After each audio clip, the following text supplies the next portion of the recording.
Aló, muy buenos días con todos nuevamente. ¿Me Buenos días. escuchan? Buenos días, Juan Carlos. Hola Javi, ¿cómo estás? Todo bien, gracias. Qué tal Chuchaki? ¿Pasaron bien? Es que después tenemos sismo a las 11, tenemos examen de sismo de alguno. Ok, vamos a empezar. Entonces, resulta que le he pedido el favor a Johan ya algunas veces que nos hable de un tema muy específico en el cual él es bastante experto, que es la parte de fatiga. Entonces, Johan es compañero mío de allá en Colombia, de la maestría, tiene la maestría en Ingeniería Civil de la Universidad de los Andes. Actualmente, pues, se dedica en su empresa a prácticamente lo que es el diseño y construcción de edificaciones, principalmente estructuras de puentes. Entonces, le agradezco a Johan su espacio y pues le dejo y le cedo la palabra. Para preguntas, quiero que por favor las preguntas las manejemos por el Zoom. Apenas tengan alguna pregunta, ustedes cogen y la escriben en Zoom, de tal forma que al finalizar, pues Johan pueda leer las preguntas y las pueda responder. ¿Estamos de acuerdo? Entonces, no, por favor no lo interrumpan, sino que tratemos de continuar la charla, pues para no gastar más tiempo, no aplazar más tiempo y al final, pues Johan responderá a las preguntas que hayan surgido. ¿Les parece? ¿Está entendido? ¿Aló? Sí, Juan Carlos. Sí, Juan Carlos, gracias. Perfecto, entonces los dejo con Johan. Muchas gracias. Bueno, entonces vamos a darle rapidito para que se puedan ir a su parcial.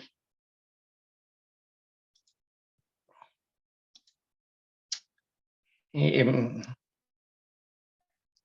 a poner la presentación. Entonces, bueno, muchas gracias por la introducción. Como lo dijo Juan Carlos, mi nombre es Johan Camargo y mi oficio es diseñar puentes. Yo construcción, más bien poco. Soy arquitecto, soy ingeniero civil, soy ingeniero estructural y recientemente también me gradué de patología. La patología está como de moda y aunque uno a veces ya conoce los oficios y sabe qué es lo que tiene que hacer, es importante tener los títulos para poder pues, participar en las licitaciones y ser elegido en los proyectos. Pues vamos a hablar sobre fatiga. En general, para ser precisos, uno no diseña por fatiga, más bien chequea fatiga. Y por lo general se hace sobre elementos, digamos, secundarios. No es normal chequear a fatiga en las vigas principales de un puente. Las características y las cargas naturales a las que está sometido un puente no hacen que estos chequeos a fatiga se hagan sobre este tipo de elementos. Por lo general, el ala o el alma de una viga es muy raro si llegara a fallar por fatiga. Sí podría pasar esto, digamos, debido a una soldadura que modifique las condiciones del ala o del alma y que por eso ésta llegará a fallar a fatiga. Pero en general, la fatiga es como para tenerlo claro sobre elementos secundarios. Estos elementos secundarios son por lo general los elementos conectores o de transición. En esta gráfica que vemos en la pantalla podemos ver una estadística recabada de un paper donde se enumeran los elementos que más comúnmente sufren por fatiga.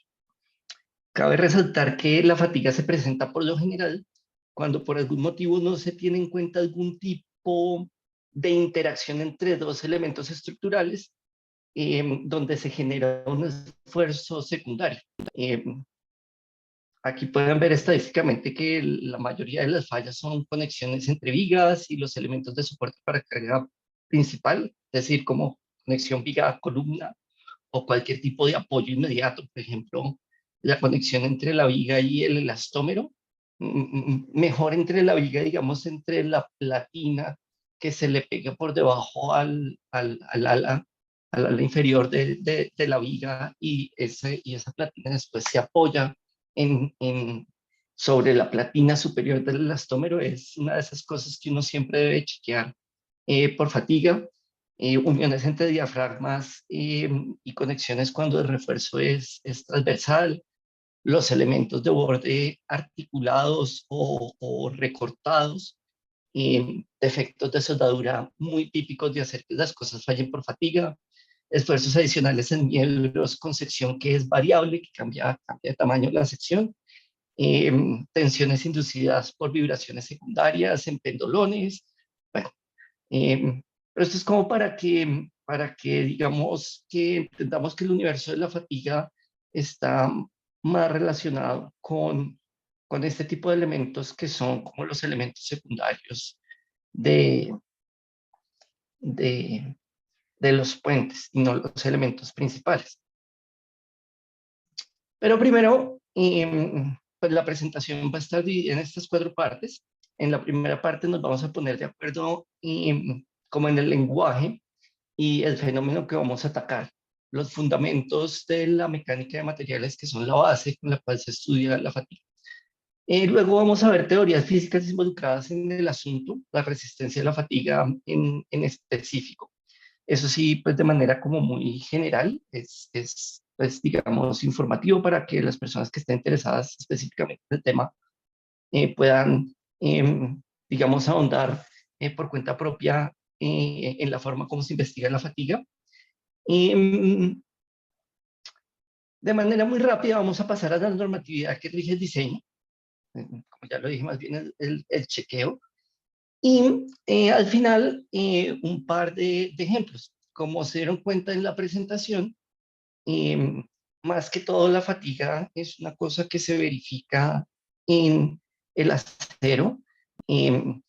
Sin embargo, la mecánica de materiales pues es una rama que atiende a todos los materiales y por esta razón uno también puede generar chequeos en estructuras de concreto. Sin embargo, estos chequeos van a estar más que todo tratando de proteger si se puede llegar a fatigar el acero al interior del el concreto.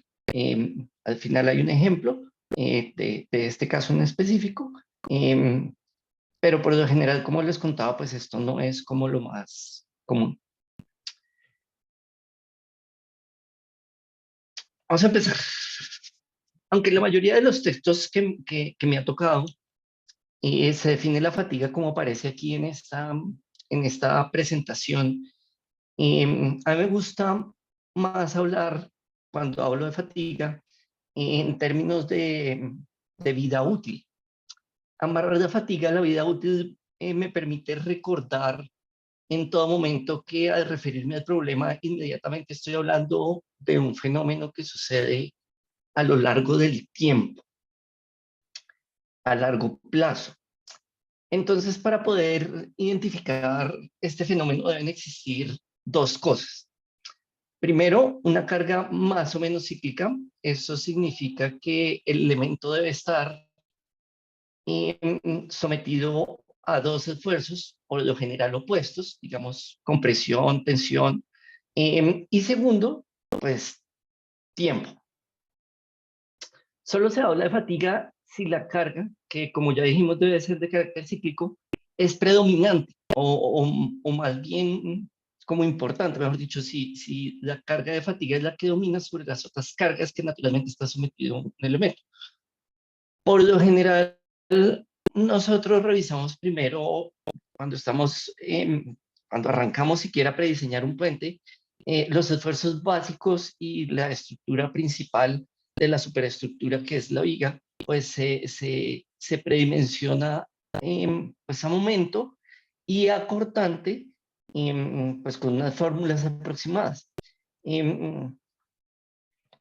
Y nuestras normativas tienen en cuenta estos esfuerzos un poco desde el principio mayorados, sin meter la mayoración como sucede en el código, pero digamos estas fórmulas aproximadas tienen en cuenta, digamos, voy a decir una gabela, que permite tener en cuenta los efectos, en nuestro caso, también sísmicos. Porque el sismo es por lo general lo que domina el diseño, a menos de que sea una condición especial en algún lugar en específico, muy cerca al mar, en zona de ciclones, o muy cerca al mar, en zona de maremotos, donde uno pueda tener otro tipo de cargas. Sin embargo, la fatiga,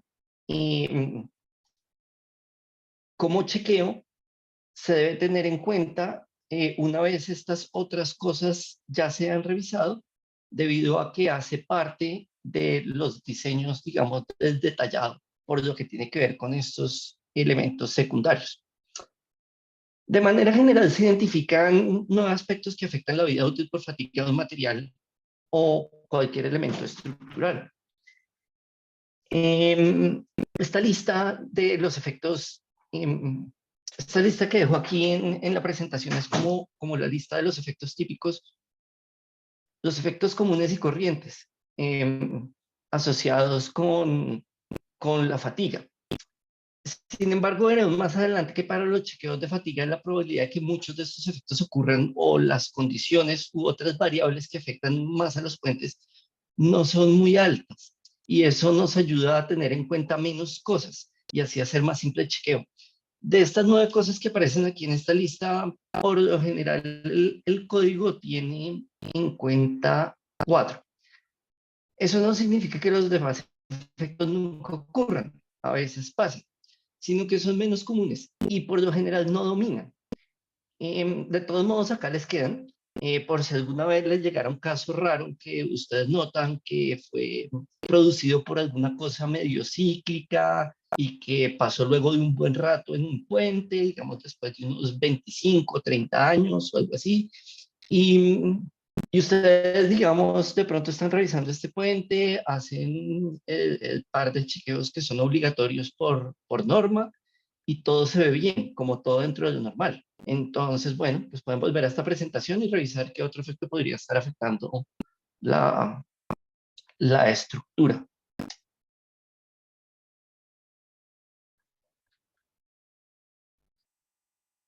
En la práctica es difícil obtener estimaciones precisas de la vida útil por fatiga, porque para muchos materiales pequeños cambios, digamos, en su vida útil, dependiendo de qué tan expuesta esté la estructura. Sería ideal si uno como diseñador pudiera realizar pruebas o fallar miembros a escala real como en condiciones de servicio, digamos, en campo con todas las variables.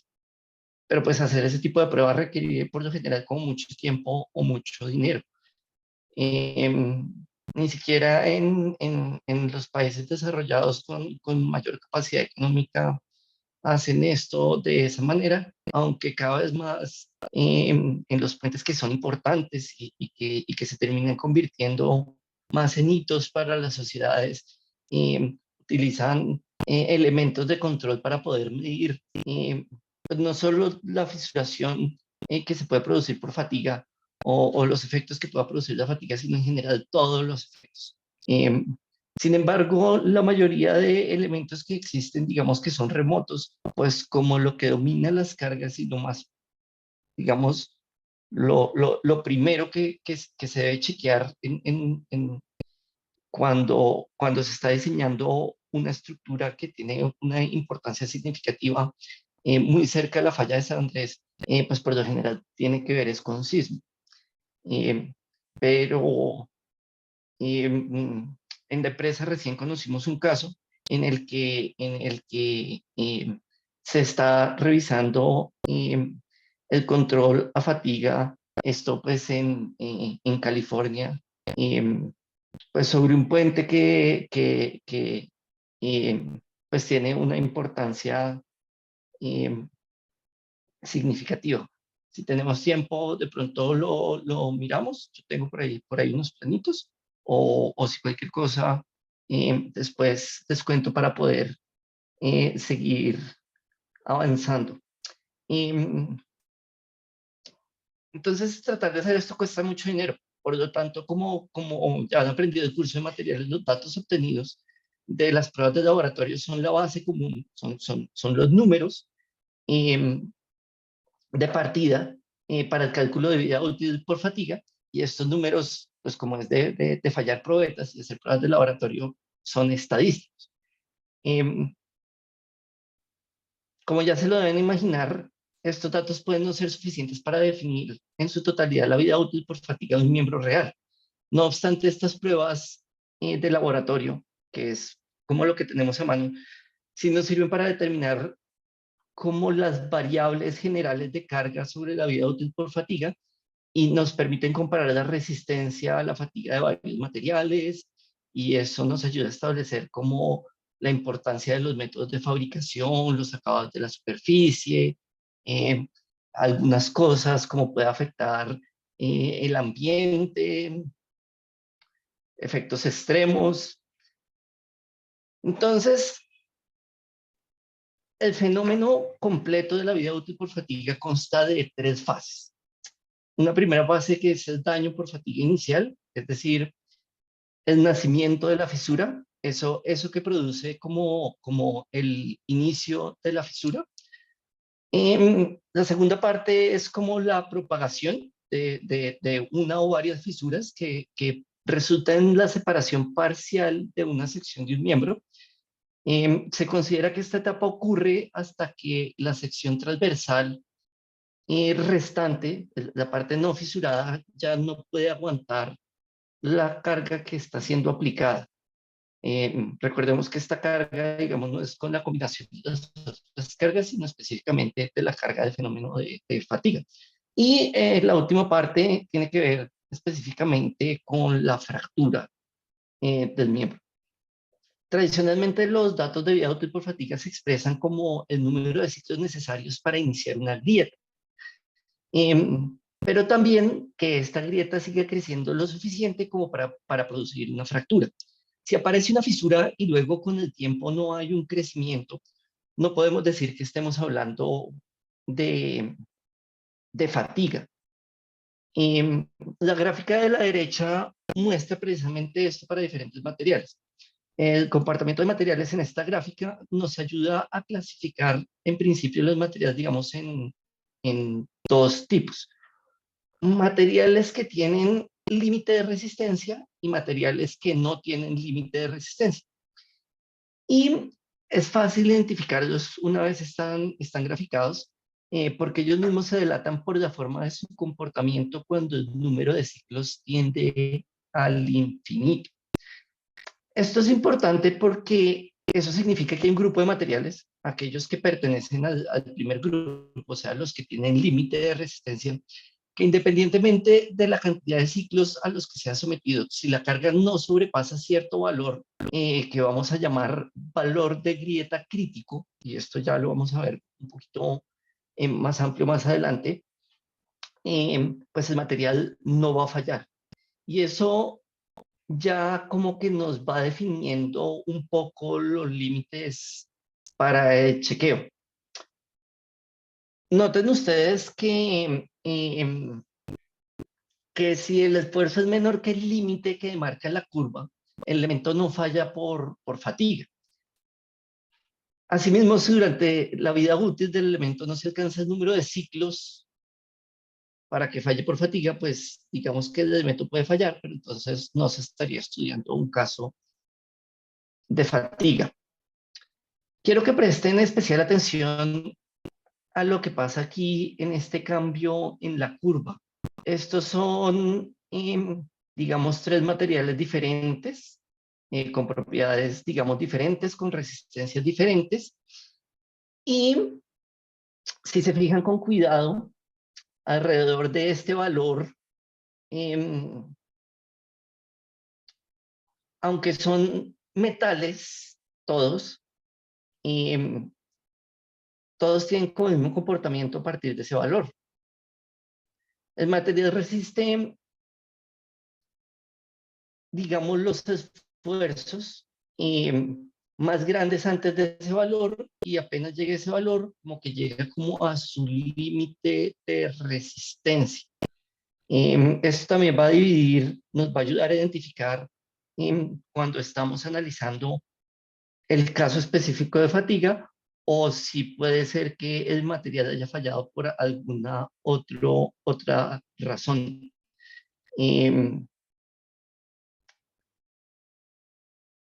Esta gráfica dice que a menor cantidad de repeticiones el material resiste esfuerzos más grandes y eso pues es como lo que uno esperaría, eso es como lo lógico.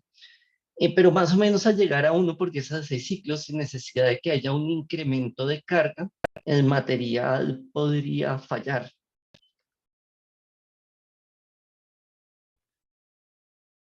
Y eso lo vamos a ver en detalle, pero pues quiero que lo guarden porque es importante. La parte más importante dentro de las fases de la fatiga, digamos la parte más significativa de la vida útil por fatiga es la parte de la propagación. Los primeros investigadores de la vida útil por fatiga asumieron que la vida útil por fatiga total consistía principalmente en el tiempo requerido para que se iniciara una grieta y que el tiempo requerido para que la grieta creciera o se propagara era una porción insignificante de la vida total. Mejor dicho, pensaban que una vez aparecía la grieta, ya la estructura era grave.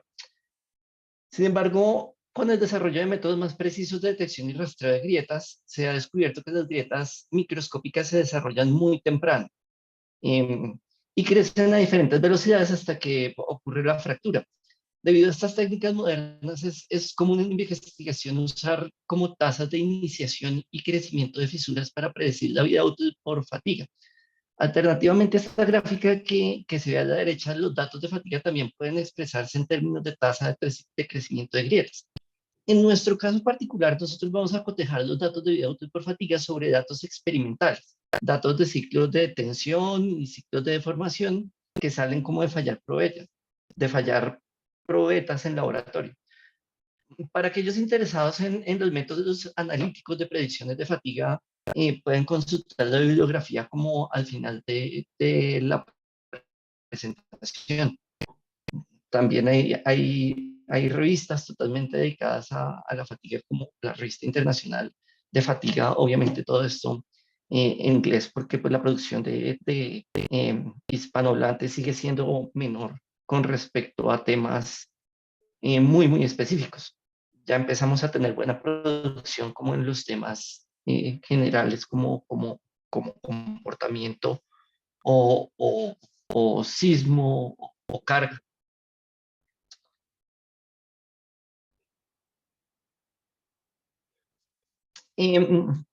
Como ya estamos claros en lo que significa la vida útil por fatiga y entendemos un poco mejor cómo es el comportamiento general, les voy a contar 3 casos particulares tomados de los 9 de la parte anterior que no aplican mucho para el chequeo de puentes.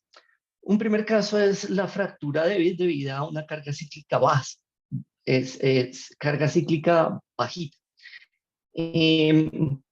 Muchos de los estudios actuales sobre fatiga están dedicados como a ese problema de fatiga de ciclo bajo de miembros hechos de materiales dúctiles.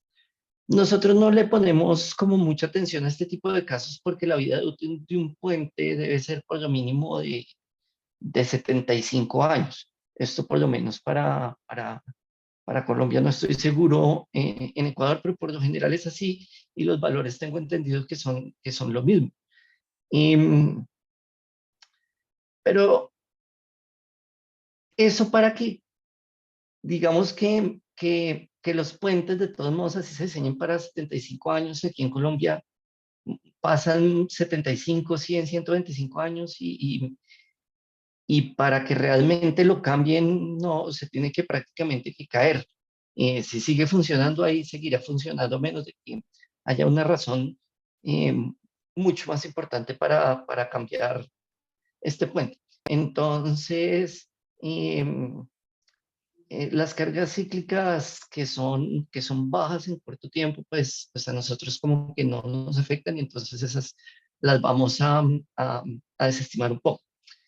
Em, en esos problemas se producen grandes deformaciones que finalmente llevan a la fractura y en consecuencia se considera que el material de esos miembros está en estado dúctil, es decir, dentro del rango elástico. Para las personas que están de pronto más interesadas en este tema, porque este es un tema que es muy propio y que se tiene que revisar con cuidado, digamos, em, en la base de las turbinas eólicas. Algo les queda en la bibliografía al final de la presentación. El segundo que vamos a descartar es la falla por fatiga de factura progresiva. Este se refiere a la falla que ocurre después de muchos ciclos, pero con esfuerzos máximos por debajo de la resistencia última del material. A nosotros eso casi no nos preocupa porque en los puentes las deflexiones máximas dependen del confort y no de la resistencia del material.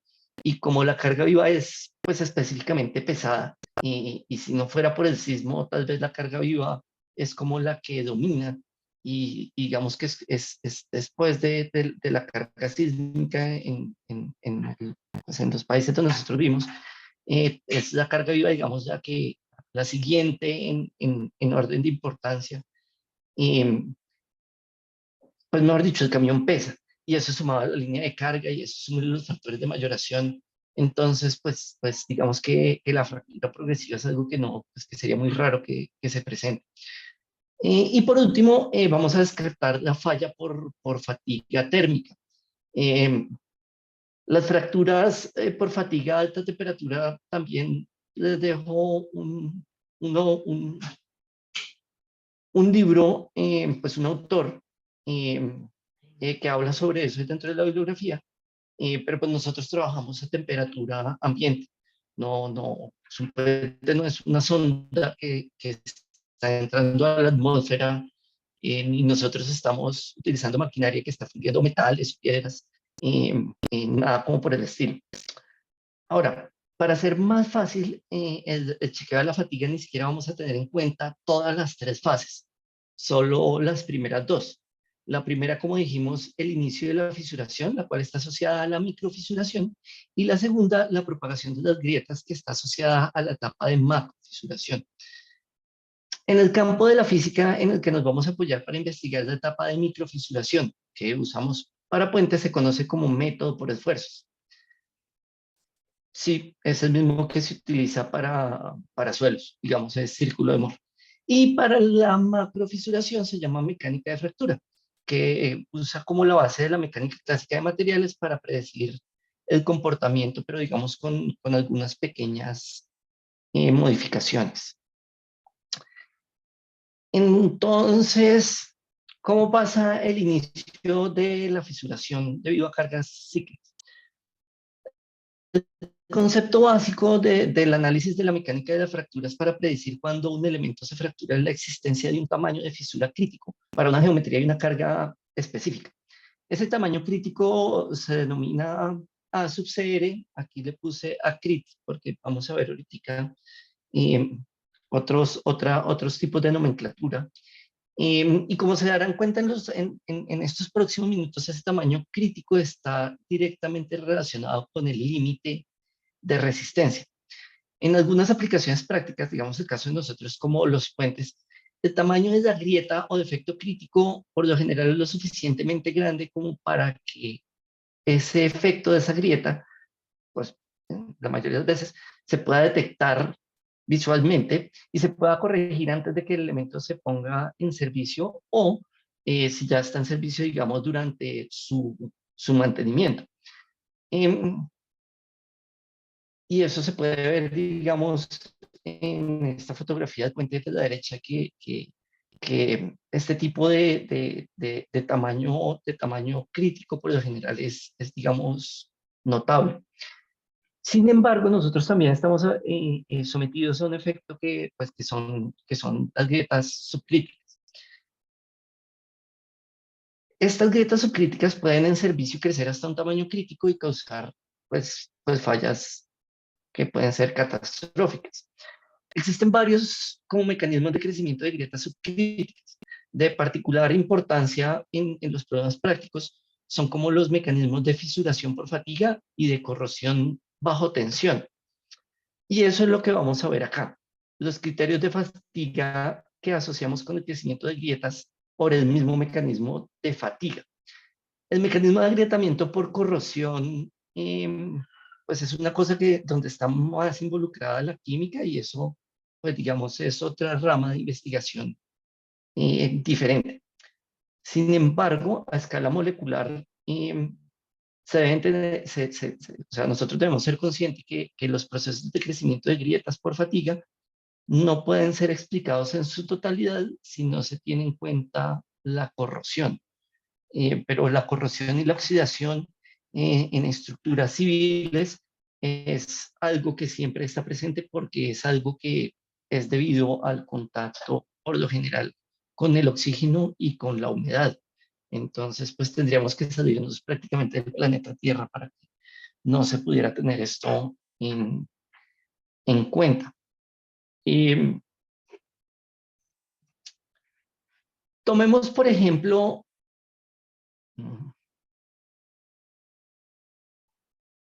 qué pena. Ok. Tomemos, por ejemplo, una viga de un puente. Supongamos que esta es el ala superior de una viga de un puente.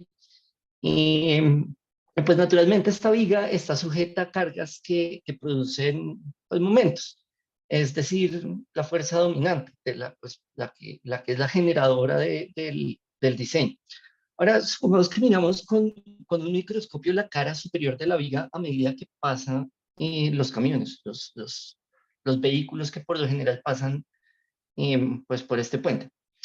Los esfuerzos máximos en las fibras en esa cara van a estar alternando entre tensión y compresión.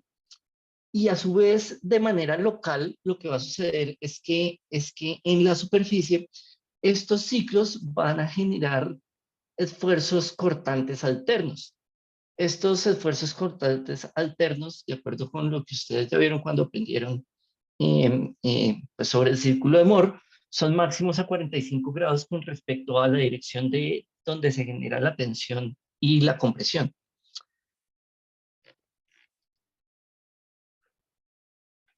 Si estas tensiones exceden localmente el límite elástico, se produce una deformación plástica interna en el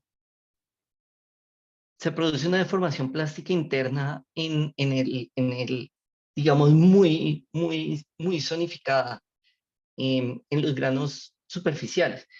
Esa deformación plástica no es completamente reversible y entonces se producen dos efectos.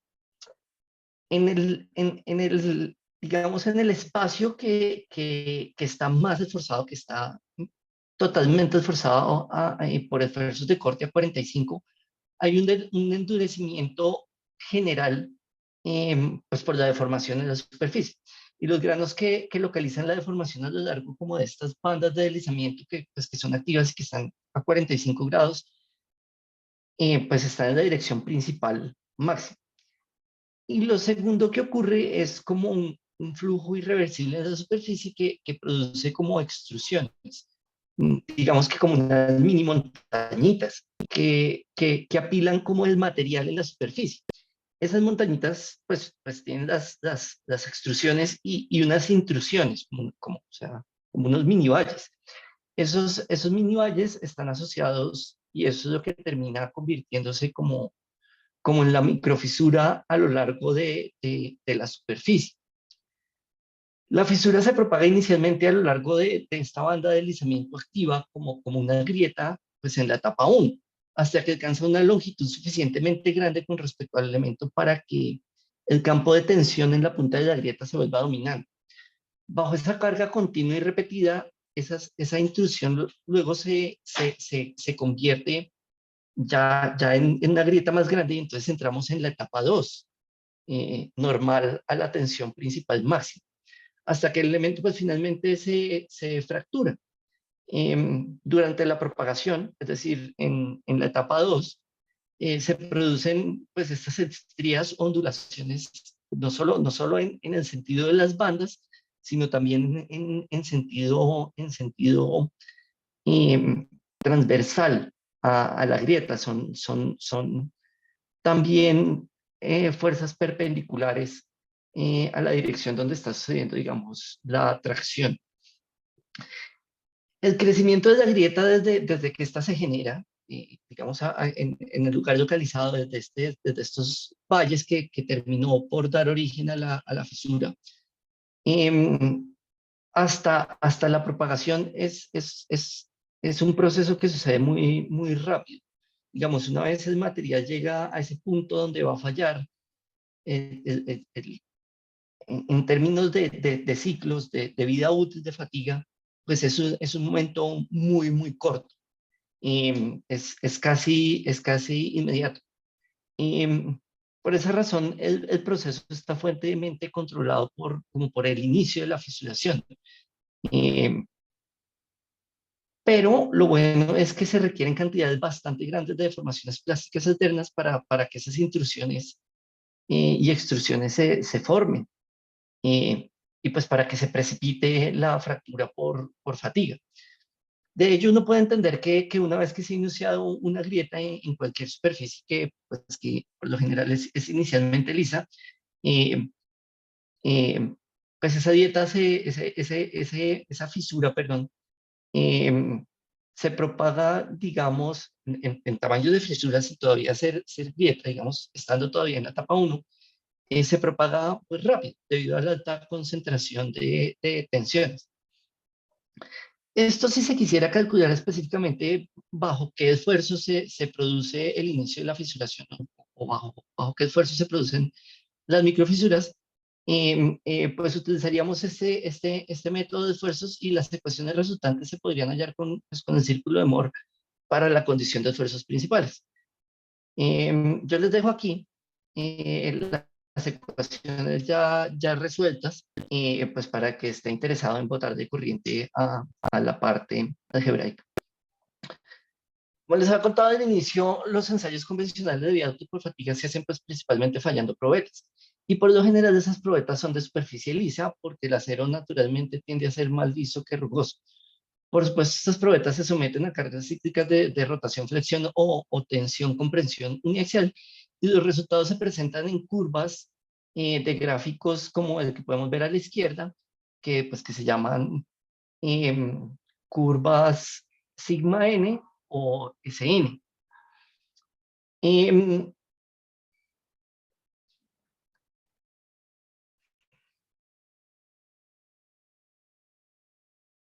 Y como pueden ver, pues lo que se mide es amplitud de esfuerzos cíclicos, deltas de sigma, contra el número de ciclos hasta llegar a la falla por fatiga. Resulta que un ingeniero alemán de apellido Wolber era como el encargado de hacer el mantenimiento a los trenes. Esto es en Alemania, para el gobierno. Y al tipo le pareció raro que el acero de los ejes de los vagones tenía por lo general una vida útil constante. Así el tren funcionara más al norte o al sur de Alemania, o así el reemplazo de los ejes de estos trenes se hubiesen hecho en invierno o en verano.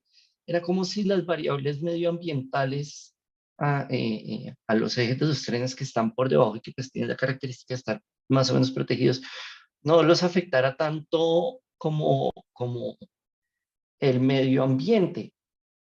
Resulta que el tipo descubrió una cosa de la que ya hablamos, y es que el tipo se dio cuenta de que existe un nivel de esfuerzo por debajo del cual un material puede sufrir ciclos repetidos de manera indefinida y no mostrar evidencia de que se está fracturando. Lo que el tipo encontró fue el límite de resistencia del acero de los ejes. Sin embargo, investigadores posteriores encontraron que muchos materiales no exhibían esta misma respuesta del límite de resistencia, sino que continuaban fracturándose, siempre que la repetición de la carga pues fuera durante bastantes ciclos. Entonces, para los materiales que tienen límite de resistencia, uno chequea esfuerzos, pero los materiales que no tienen límite de resistencia, uno por lo general chequea es como el número de ciclos. Porque como naturalmente no tiene un límite de resistencia, si se somete al suficiente número de ciclos, así la carga sea pequeña, el material va a fallar.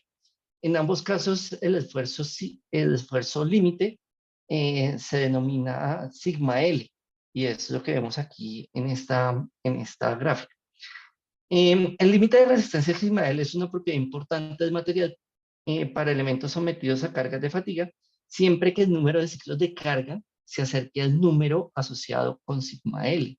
Es decir, si ustedes se dan cuenta, esto está como a la derecha de 1 por 10 a las 6 ciclos. De todos modos, hay otras propiedades de fatiga para un material dado y que se pueden encontrar a partir de esta curva de esfuerzo contra el número de ciclos. Por ejemplo, digamos aquí yo les pongo el sigma AM, que denota el límite de esfuerzo que resiste un material debido a una amplitud. Si los ciclos a los que está sometido un elemento son de grandes amplitudes y grandes esfuerzos, se reduce inmediatamente el número de ciclos que puede resistir el material. Estas curvas experimentales sigma n son válidas para las pruebas de amplitud constante, o sea, esto que se llama delta sigma m. Sin embargo, las desviaciones de amplitud constante pueden alterar la curva.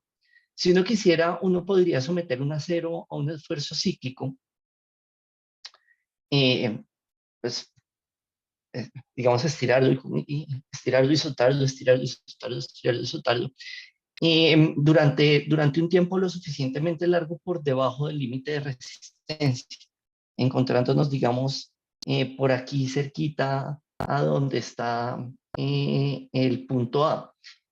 Y solo por el hecho de desfasar el ciclo, el límite de resistencia se incrementaría para mejorar la resistencia a la fractura. Esto es un fenómeno que es por endurecimiento. Este proceso se llama persuasión y a veces se emplea para mejorar la resistencia de la fractura por fatiga. Eso es un truco que viene muy de la ingeniería mecánica y que a medida que va pasando el tiempo y van apareciendo elementos de conexión cada vez más sofisticados que nosotros como ingenieros civiles vamos aprendiendo a usar. Por ejemplo, los tensores de los pendolones, de los puentes colgantes o puentes atirantados, ya existen unos pendolones que son autoajustables, que vienen con unos sensores que sienten si hay unas diferencias en la carga de tensión y se van relajando o se van apretando ellos mismos para absorber, digamos, el comportamiento de los movimientos naturales que tiene este tipo de estructuras. O digamos, otro ejemplo de este truco de endurecimiento, uno como ingeniero civil lo puede utilizar en apoyos tipo POT, de múltiples grados de libertad, o que combinan diferentes materiales para modificar las rigideces de manera independiente en cada grado de libertad. Y todas estas cosas hacen parte como del presente del año, del diseño, perdón. Noten también que este número que había dicho que era importante, 1 por 10 a la 6, define cuando nosotros estamos dentro de los casos de fatiga y cuando no estamos dentro de los casos de fatiga. Es alrededor de 1 por 10 a la 6 ciclos que se considera que la falla empieza a ser pues, por fatiga. Antes de eso, pues, podría ser por otras muchas razones. Como vimos, las fallas por fatiga pueden ocurrir a partir de pequeñas deformaciones plásticas.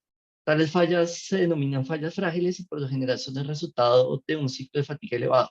Para elementos hechos de materiales dúctiles, es decir, lo que nosotros usamos, el acero, la falla por fatiga de ciclo alto ocurre siempre después de aproximadamente 1 por 10 a la 6 ciclos.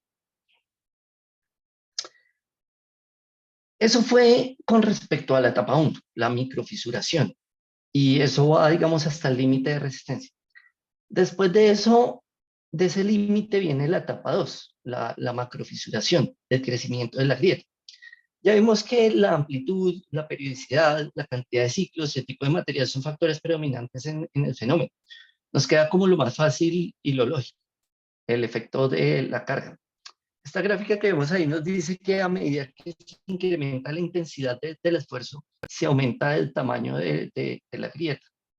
Es como lógico. Ojo, la intensidad del esfuerzo puede aumentar y eso no significa que esté aumentando necesariamente la carga. La intensidad también se puede aumentar, digamos, con la velocidad o con la frecuencia. Pero en general, pues sí, lo normal es que sea un efecto como de carga. Entonces uno podría afirmar que si la carga aumenta, la intensidad aumenta y la grieta aumenta. Ahora, el, el método lo que quiere predecir es el número de ciclos para determinar la vida útil. Nosotros, como ingenieros civiles, hacemos eso al revés. Definimos una vida útil de la estructura y a partir de eso nos devolvemos para saber cuánto resiste. Si se fijan, la ecuación quiere resolver cuánto crece la grieta, cómo funciona la macrofisura en relación con el número de ciclos. AASHTO, que es la norma en la que se basan la mayoría de las normas latinoamericanas para el diseño de puentes, usa el método de mecánica de fractura elástica lineal para hacer la revisión de fatiga y evitar pues fractura frágil y repentina.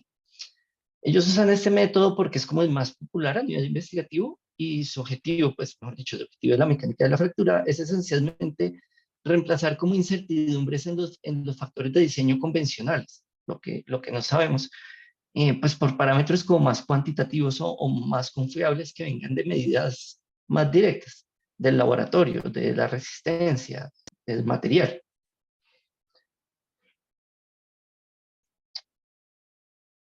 Y en eso, digamos, se resume como todo el cuento de fatiga. Aquí que ya vamos a arrancar con el diseño en específico, quisiera que les quedaran algunas cosas muy claras. Lo primero es que la fatiga es un cambio estructural permanente, localizado y progresivo que ocurre en un material sujeto a esfuerzos o deformaciones repetidas menores a la resistencia máxima. Esa es la definición que vimos por allá arriba. ¿Pero eso qué quiere decir?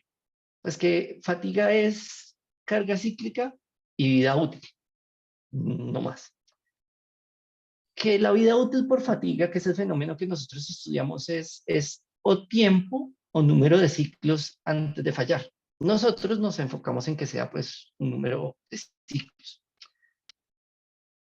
Y la vida útil depende de muchas cosas, pero nosotros descartamos la mayoría y nos concentramos en esfuerzos, deformaciones e intensidad.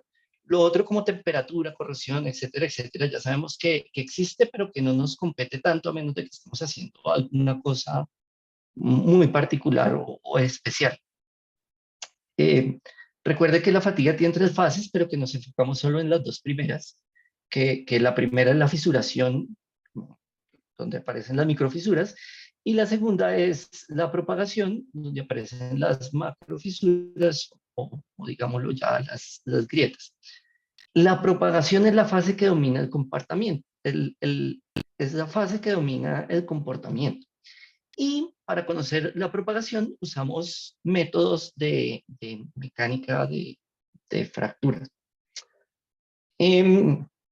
Ahora sí vamos a coger lo que nos dice la norma con respecto a cuando vamos a chequear fatiga. Entonces, cuando uno va a chequear fatiga, pues la norma norteamericana ayuda mucho a esto, y es que, pues, su nombre lo dice, pues uno hace chequeo a fatiga, pues por los casos de fatiga 1 y fatiga 2. Que si ustedes se dan cuenta, pues es lo que vamos a revisar es qué pasa con la vida útil del puente para 2 condiciones específicas de carga. Rápidamente aquí tengo abierto y vamos a buscar la tabla 3.1. Está por aquí cerquita al PC.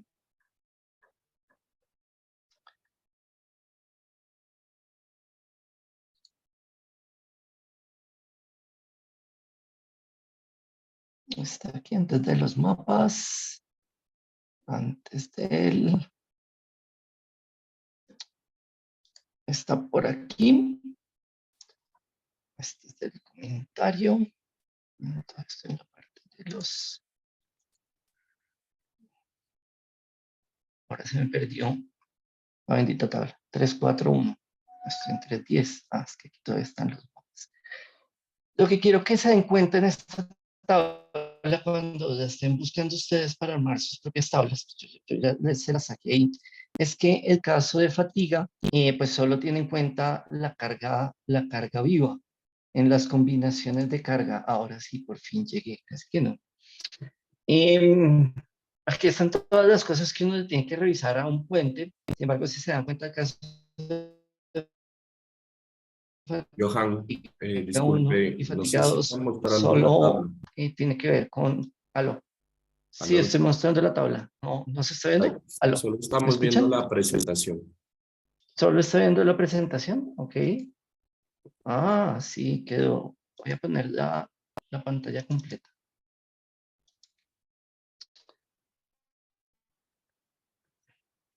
¿Ahora sí pueden ver la tabla? Sí, correcto. Ahora sí. Ok.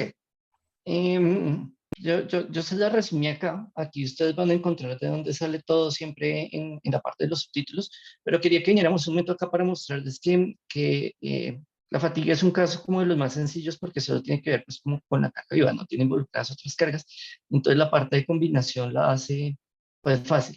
De todos modos, como ustedes se dieron cuenta, como la fatiga tiene que ver es con los elementos secundarios de los puentes, es una cosa como de mucho detalle y entonces ahí es donde está el cuidado. Em,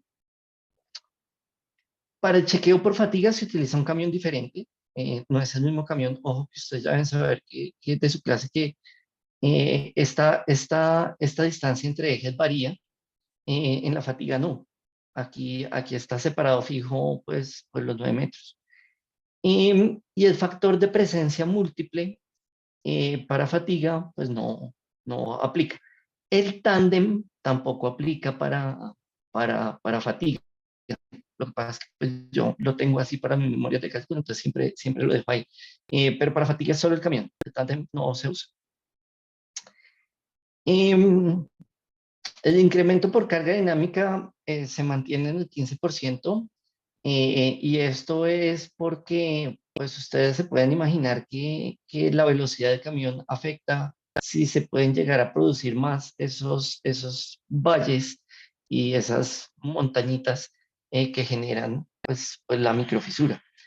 Sin embargo, el factor de fuerzas centrífugas para fatiga es cero, porque los esfuerzos en el otro sentido, pues no me van a estar, no van a ser concomitantes con las líneas de fatiga que están, pues que generan los esfuerzos principales a 45 grados de manera local. Entonces, lo que pasa en la otra dirección pues no afecta y por eso se mantiene en un... El factor de distribución sí divide la carga por fatiga, excepto cuando se está utilizando el método estático y para calcular el factor de distribución. Yo supongo que vieron los métodos de factor de distribución cuando estaban diseñando pues, los tableros. Y de manera particular para chequear el acero de refuerzo en el concreto, está este rango límite de fatiga para refuerzos sin doblamiento. La fatiga no necesita investigarse en losas de concreto actuando como tableros o en sistemas de multivigas o en box culvert, porque las fuerzas predominantes para estos casos siempre van a ser las principales. Es por eso es que no, pues en los puentes de concreto eh, es rara la persona que pone un chequeo a fatiga de este articulito, eh, el 5.5332221. Eso, pues, mientras yo fui empleado, nunca lo vi en ninguna memoria de cálculo. Eso sí, muy juiciosamente en las láminas que se utilizan para deslizamiento, para hacer de alguna manera los patines deslizantes en concreto, pues con puentes de concreto, pero se quiere tener algún tipo de sistema deslizante, digamos, sobre un pot o en el apoyo pues, que no requiere estar, que no requiere que sea fijo. En esa parte sí, muy juiciosamente, pues es lo común de chequear la fatiga. Y ahora, como estos son elementos secundarios, es fácil como categorizarlos.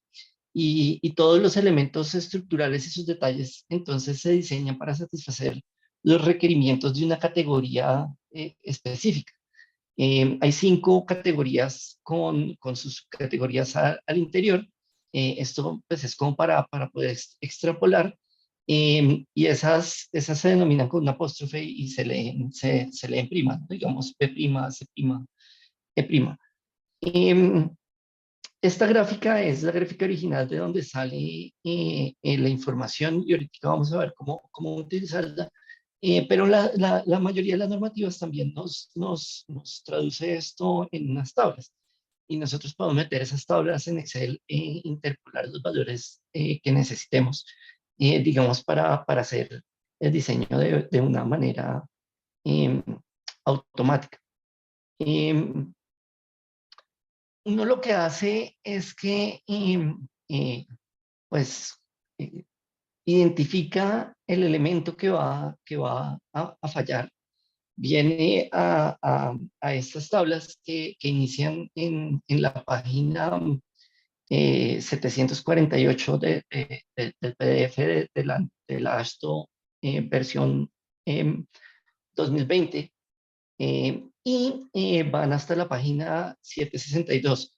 Y en estas páginas, pues se trata de describir cualquier tipo de situación de elemento de conexión o de elemento secundario que pueda fallar por fatiga. Entonces, uno tiene un elemento, eh, eh, vamos a hablar otra vez, digamos, del elemento que sirve para darle resistencia y para apoyarse sobre los neoprenos.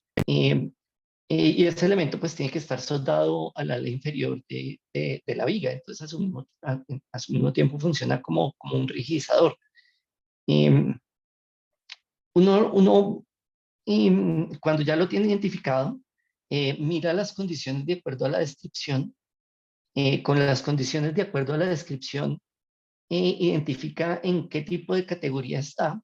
Sabiendo en qué tipo de categoría está, mira, pues, digamos, sus constantes y su comportamiento, y resuelve las 2 ecuaciones que vemos a la derecha. Son ecuaciones pues, que son como muy sencillas. Entonces, el truco de hacerlo bien está en escoger de manera correcta a qué categoría pertenece el elemento que se va a diseñar, y el otro truco está en lo que he repetido hasta el cansancio, y es en la vida útil, en el número de ciclos. Entonces, cuando uno ya empieza a diseñar, lo primero que uno tiene que calcular, o digamos la primera parte, es calcular correctamente el número de ciclos. El número de ciclos pues depende del tráfico promedio diario de la vía, si es una vía principal o es una vía más pequeña.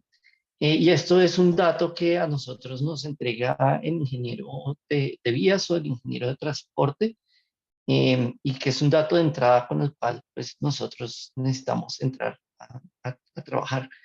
La ecuación para calcular este número de ciclos, pues también es muy sencilla. Y, y se convierte en una cosa de mirar con cuidado, eso sí, de introducir los datos y hacer el cálculo. Estos datos pues, se encuentran en las tablas que les muestro a la derecha. pero pues que uno los puede meter en una hojita de Excel para escoger las variables y programarlo y así hacer el cálculo como de una manera más sencilla. Y voy a iniciar con el ejemplo. El ejemplo pues consta de esas dos partes que les dije y es pues para el diseño de una platina de estas que se pone en la parte inferior del ala de una viga principal, la cual va a estar apoyada sobre un elemento de disipación de energía tipo neopreno, tipo POT. Entonces tengo un puente simplemente apoyado que salga una luz corta, que es de 2 carriles, digamos un puente pequeño, y que está compuesto por vigas armadas y que tiene una placa de recubrimiento soldada más angosta que el patín. eh, y entonces esta placa tiene un espesor de media pulgada y el ancho del patín es Johan, disculpe, ¿está sí, mostrando algo específico o está describiéndolo en general? estoy describiendo en general, les prometo Ya, que ya. para la Pensé que... próxima, Ya, estoy no leyendo se el preocupe, ejemplo, no se estoy preocupe. leyendo el ejemplo como lo tengo escrito en la diapositiva, em, pero sí, tienes toda la razón, hace falta un dibujito que muestre a qué me refiero. Em, pero bueno, vamos ¿no? ¿En qué lo dibujamos? ¿Cómo vamos de tiempo?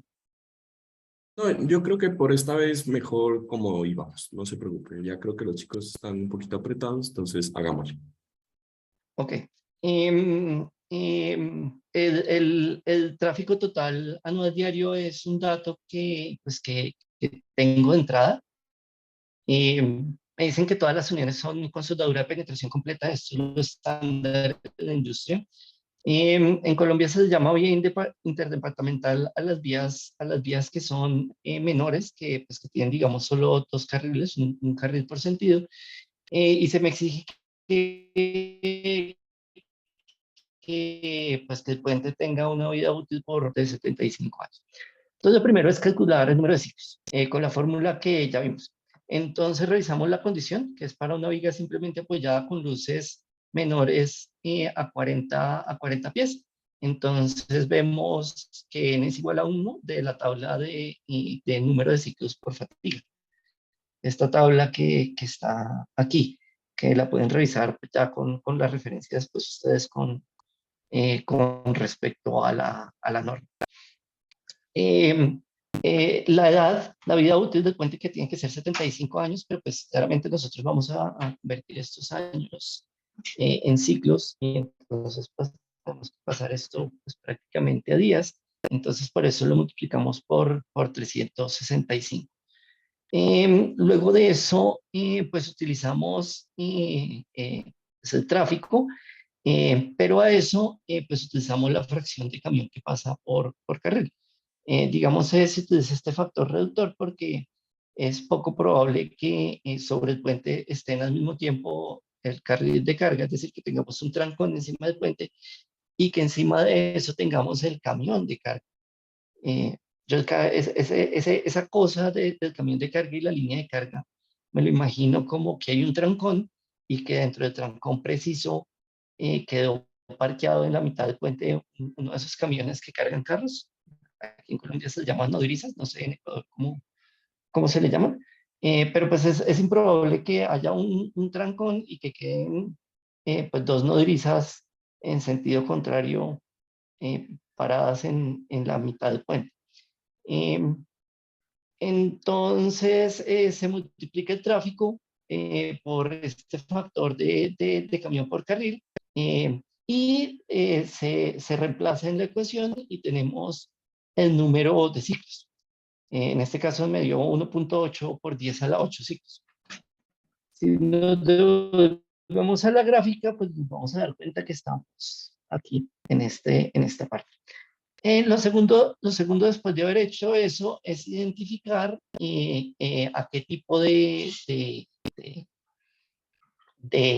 elemento, de qué tipo de elemento estamos hablando. Entonces, pues de manera rápida, este tipo de elemento es un tipo de elemento tipo E. En estas tablas lo podríamos encontrar. Yo aquí había dejado la tabla donde está, página 753. Vamos a ir a mirar para que nos rinda. Y entonces aquí podemos ver de lo que les estaba hablando. Es una lámina que está en la parte de abajo, que puede funcionar así o puede funcionar sobre una rótula, uno de estos elementos tipo pot.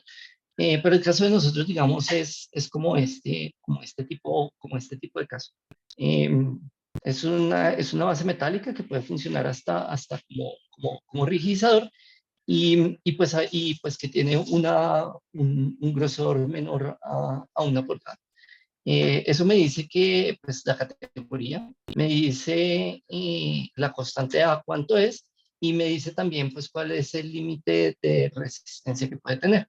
Si ustedes tabulan esto en este tipo de tablas, pues les va a quedar fácil y cuando lo formulen también lo podrían interpolar. O pueden ir a la grafiquita, entrar por 10 a la 8, leer dónde está, digamos, la E y trazar una línea para saber en cuánto está, digamos, más o menos la resistencia. 1, 2, 3, 4, 4,5, digamos, ¿sí? Eh, ahí está más o menos los límites. Entonces, ya encontramos que el factor A para poder despejar aquí de la ecuación es 11 por 10 a la 8 y el factor de resistencia máxima contra el que lo vamos a comparar es de 4,5. Si nosotros cogemos el factor A de amplificación y lo dividimos en el número de ciclos de carga, pues vamos a encontrar que eso nos da 1,81 KSI. Y como nuestra resistencia máxima es 4,5, la resistencia que para esa cantidad de ciclos de carga aguanta el material, pues estamos sobrados. Es decir, nosotros podríamos iterativamente reducir el espesor de la losa, de la lámina que estamos utilizando ahí. Son las 10. ¿A qué horas es que tienen su examen? Perdón. A las 11, si mal no entendí. Ah, bueno, no, todavía tenemos algo de tiempo. Yo creí que estábamos No sé, más confirmen, colgados. chicos. ¿A qué horas tienen el examen? Sí, a las 11, Vamos a ver, pero Juanca. algunos creo que nos movilizamos, no sé. Ajá. Sí, pero Ah, qué pena. ¿cuántos minutos tienes que te restan? Yo creo que unos 5 minutos será. Sí, pues aquí queda, digamos, un ejemplo que es tomado del libro guía que entiendo que ustedes siguen. Si quieren lo revisamos o si quieren pasamos a la parte de las preguntas si tienen en general dudas con respecto a lo que acabamos de ver. Me parece, digamos, el ejemplo es muy sencillo, ustedes lo pueden seguir del libro, si quieren, pues vamos parte por parte y lo explico. O si quieren despejamos dudas, lo que ustedes quieran, para que las personas que se tienen que movilizar se puedan movilizar. Ustedes me dicen. Bueno, como no mencionan nada, entonces, ¿le parece si lo que hacemos es especificar del ejemplo, puntualizar las cosas a manera general? O sea, por ejemplo, la parte de cómo calculan el momento de fisuración, eso ya lo saben, lo pueden estimar. Sino las cosas Sí. claves, cómo funciona el esfuerzo mínimo y cómo se chequea esa parte. No tanto la parte estructural o de hormigón, sino la parte de los límites y cómo se controlan con el ASHTO. Y con eso pasamos a preguntas. Listo. Entonces, pues sí, digamos que la primera parte para hacer el cálculo, pues requiere de las fuerzas principales de diseño. Y una vez uno tiene estas fuerzas, estos momentos, pues digamos que hay un momento específico que es el momento de fatiga, pues, que viene por la combinación de carga. Em, esa ecuación, pues es la ecuación que está aquí abajito. Ese momento, pues supongo que ustedes ya lo han tenido que calcular, digamos, para otros casos de carga, y se calcula pues exactamente igual. Em, lo que sí es pues que está la verificación, ¿no? La verificación se hace a través de el módulo de sección, y pues ese módulo de sección me determina una resistencia del momento que viene de la fatiga y del área de acero que estoy, que estoy pues trabajando.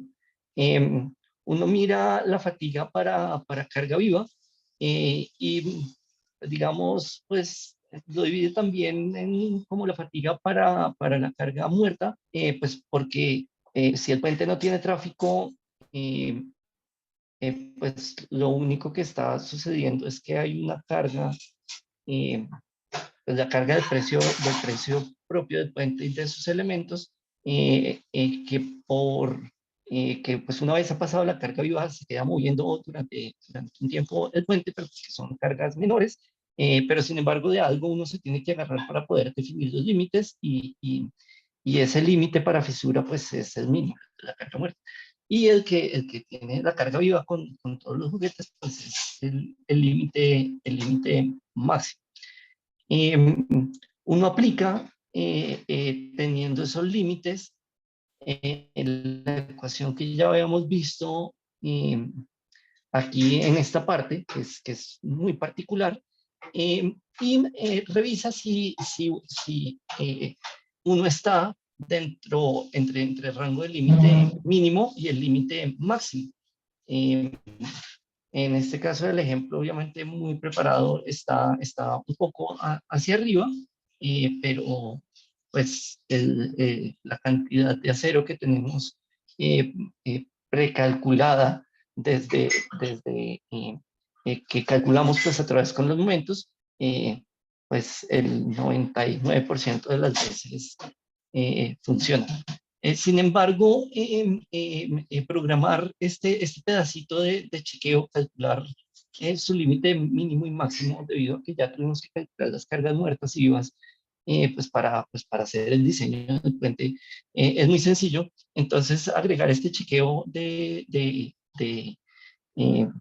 de fatiga en los puentes en concreto es muy fácil, es súper fácil meterlo dentro de las hojas de cálculo, y lo deja uno pintadito de verde o de rojo si no le da, y si no le está dando, es que muy seguramente está mal diseñado a momento. Entonces, si por fatiga no le está dando, es que va a haber un error más grande en otro lado.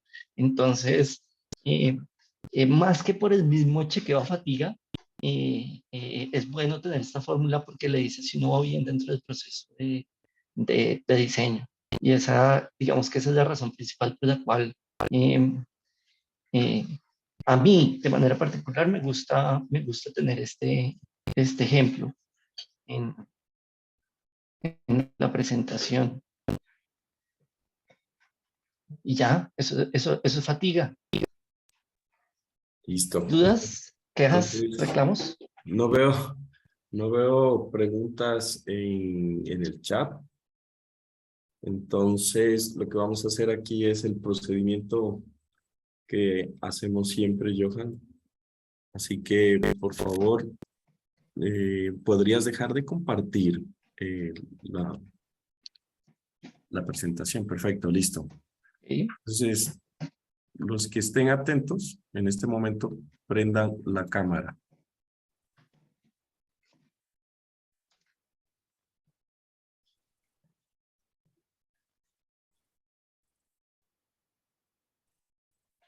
Yo quiero hacer una pregunta, y es que, eh,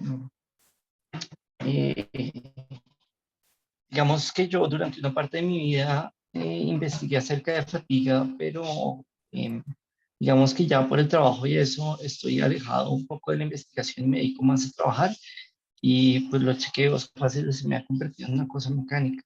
Me tocó escribir el guión para explicar el fenómeno de fatiga y para que no se me quede nada por fuera. He venido variando el guión a través de las presentaciones y me siento, digamos, contento con la forma con la que he preparado el guión. ¿Consideran ustedes, de verdad sienten que el tema quedó claro? ¿Creen ustedes que si se llegan a encontrar en su vida laboral en el futuro un problema de fatiga, tendrían algún tipo de herramienta como para lanzarse a investigar de pronto más a fondo?